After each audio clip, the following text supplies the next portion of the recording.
My name is Martin Reyes, 52 years old, and until 3 weeks ago I was the senior infrastructure manager at Corewell Dynamics, a mid-sized tech company in Austin, Texas. 17 years. That's how long I had shown up early, stayed late, and kept the company's crumbling digital backbone alive while upper management cycled through ideas, slogans, and executives like clockwork. I wasn't flashy, I wasn't loud, but I knew where every wire was buried physically and metaphorically. And yet on a Wednesday morning I was called into a conference room where my manager Chloe Patterson and an HR rep named Kurt waited awkwardly with a white folder on the table between them. If you believe karma always finds its way, type justice always wins in the comments. Chloe's voice was cold and rehearsed. Martin, due to departmental restructuring, we're eliminating your role, effective immediately. Just like that. No transition plan, no thanks, not even a handshake. I didn't ask questions. I didn't plead. I just nodded, stood up and walked back to my office. As I packed up my things, no one made eye contact. Not the junior admins I mentored, not the data engineer I helped get promoted. They all typed faster, pretended not to see. I slipped my favorite pen into my pocket, grabbed the framed photo of my daughters and walked out the side door quietly, the way I always did things. They thought I'd just go away, that I'd disappear without making noise. What they didn't know was that for the last year, I'd been noticing things, small discrepancies in server reports, unapproved access attempts, and quiet financial anomalies tucked away in metadata logs that only someone like me would bother to check. And because I'd seen layoffs coming before, I'd prepared. I had mirrored logs stored off-site, I had screenshots, and I had a digital map of Corewell's entire internal infrastructure, from payroll irregularities to personal VPNs used by people who shouldn't need them. Chloe had only been my boss for 2 years. Before her, I reported directly to the CTO, a man who respected the complexity of the systems I'd built. But Chloe came from a marketing background. She used terms like tech stack alignment and optimization pivot without understanding what any of it meant. 6 months ago, she hired an outside consultant, Ryan Belson, a slick, overconfident cloud transition expert who somehow always avoided direct questions and had no visible LinkedIn endorsements from previous jobs. I'd raised concerns. I'd been ignored. 3 months ago, Chloe quietly removed me from a key migration project and handed it over to Ryan. I didn't fight it.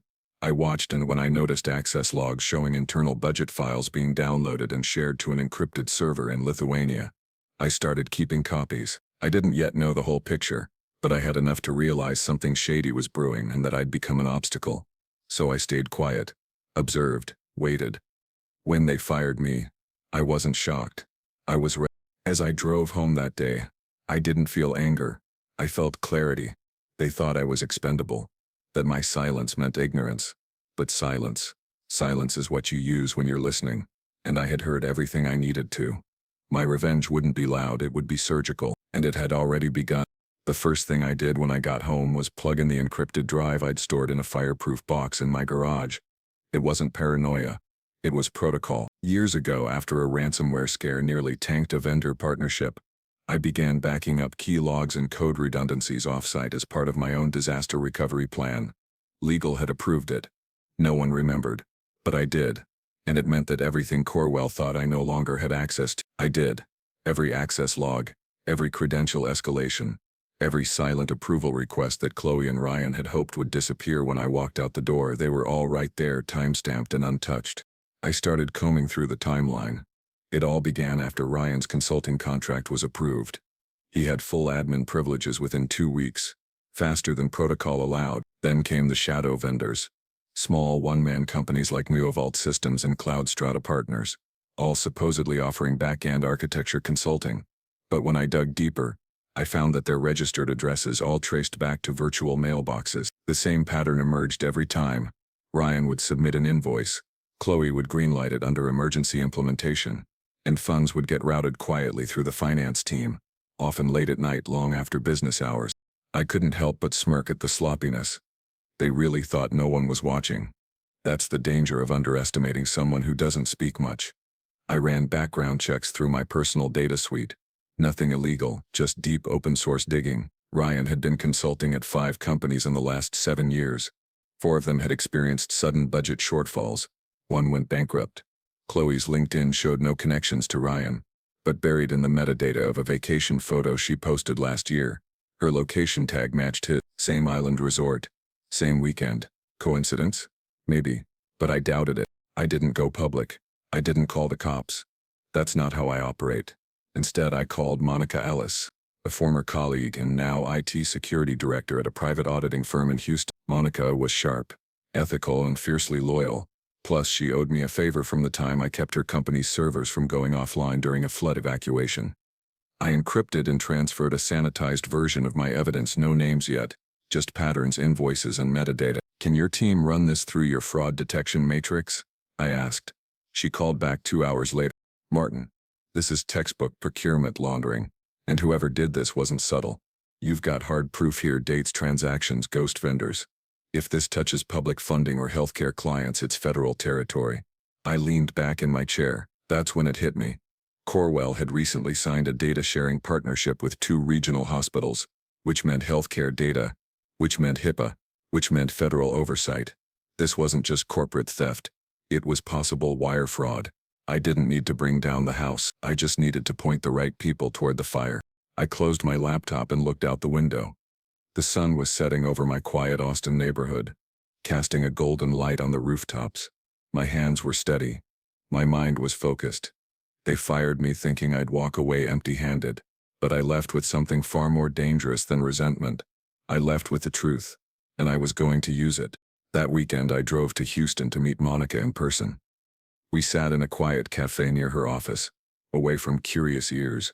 She handed me a folder thick with analysis, transaction summaries, vendor match reports, and red flags from government databases. 3 of these vendors are linked to similar fraud cases in other states, she said, tapping her pen against the pages.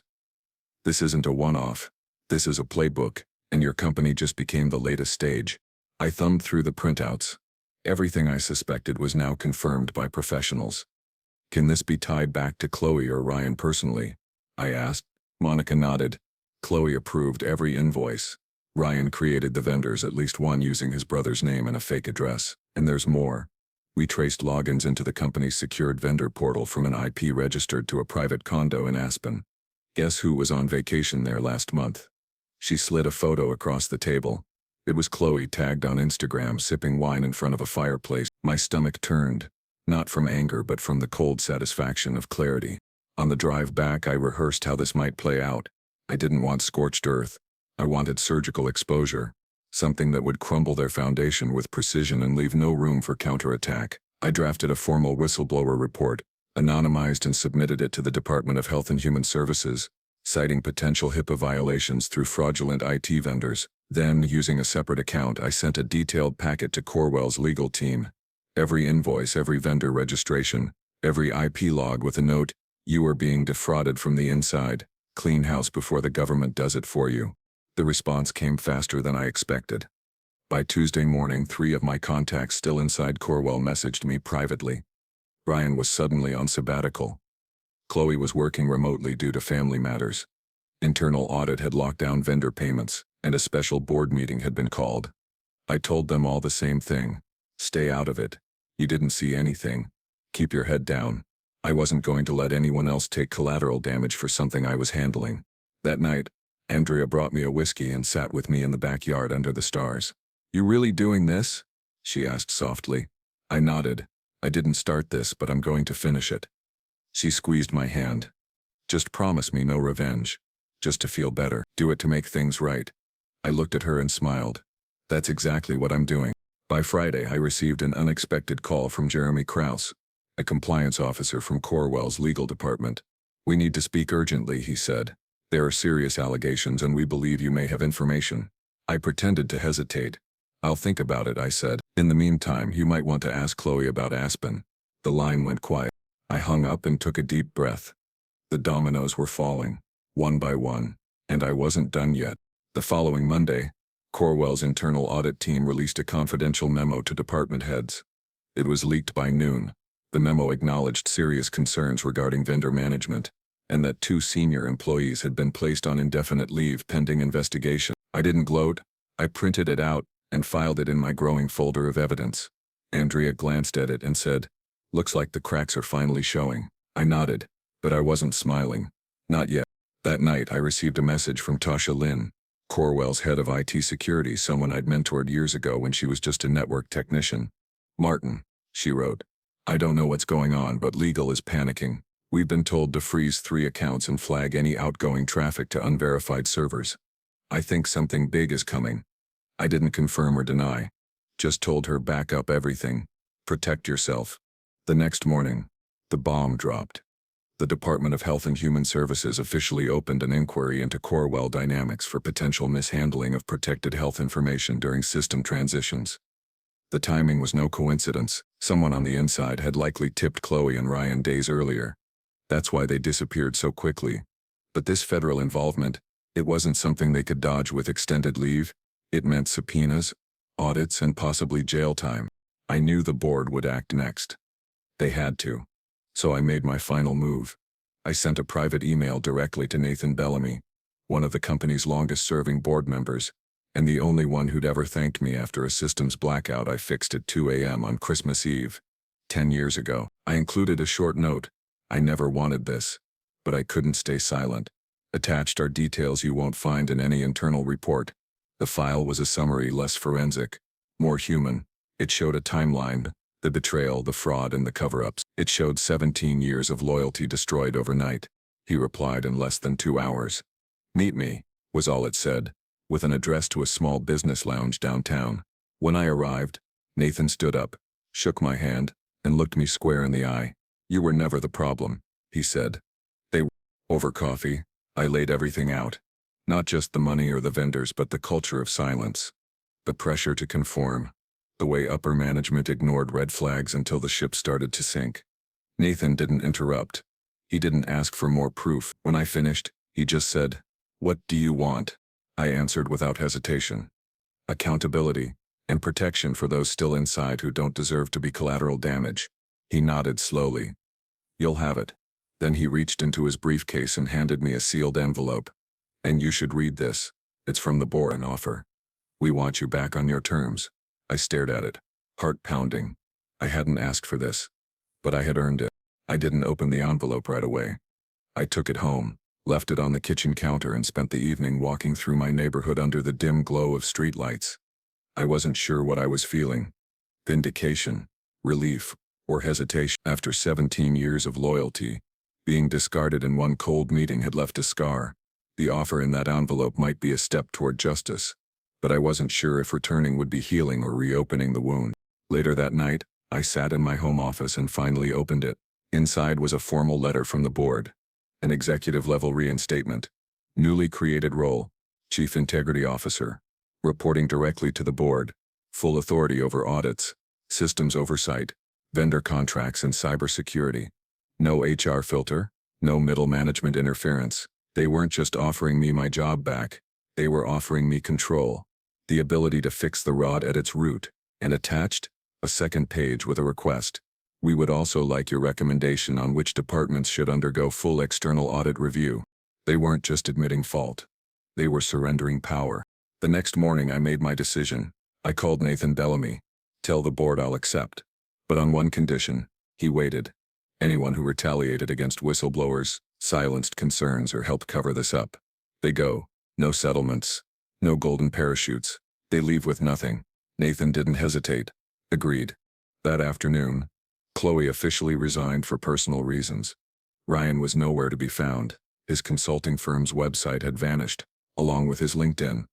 But I knew the government would find him eventually. A case file had already been opened. As for Corewell, the company announced a new compliance initiative, launched an internal transparency task force, and began reaching out to former employees who had been pushed out unfairly. My first day back was quiet. No grand announcements. No applause. Just a visitor badge, a newly cleared office, and a laptop preloaded with administrator credentials. Tasha met me by the elevator. "Welcome back, boss," she said with a grin. I smiled, nodding. "Let's get to work." By week's end, I'd begun auditing vendor contracts and found 2 more fake entities that had slipped through the cracks. I flagged them, contacted legal, and ensured immediate holds. My inbox filled with messages from staff, grateful, hopeful, and in some cases apologetic. People had assumed I'd been fired for cause. The truth changed everything. Then, one night, as I was locking up, I found an anonymous envelope slid under my office door. Inside was a note: "Thank you for not letting them bury this." You saved more than just a company. You saved people. There was no signature.